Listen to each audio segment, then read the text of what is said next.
هاي يا بنات، وحشتوني قوي قوي. زي ما اتفقنا النهارده انا جهزت لكم فيديو صغير كده لفساتين خروجات بالليل.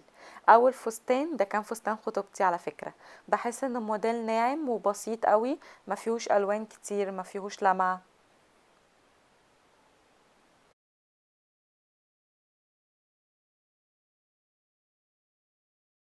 تاني فستان ده انا جبته لعيد الحب.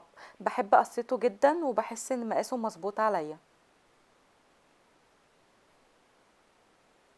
الفستان الاسود ده بحس انه مناسب اكتر لعشاء او لخروجة عادية بالليل، بس برضو ممكن ينفع مناسبة. بحس ان شكله انيق كده وسادة.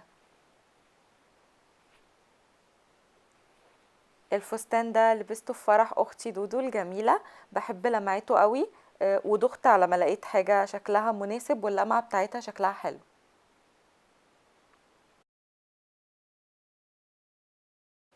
وده اكتر فستان انا بحبه. بحس ان فستان باربي، بس للأسف ما بعرفش البسه كتير لان مش مناسب لكل الاماكن.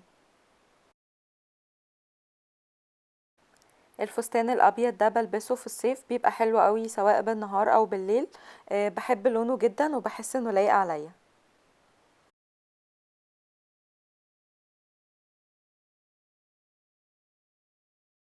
الفستان الاسود ده بحب قصته جدا. فيه جلد من الجنبين والتفاصيل دي بيبقى شكلها حلو قوي في الفساتين.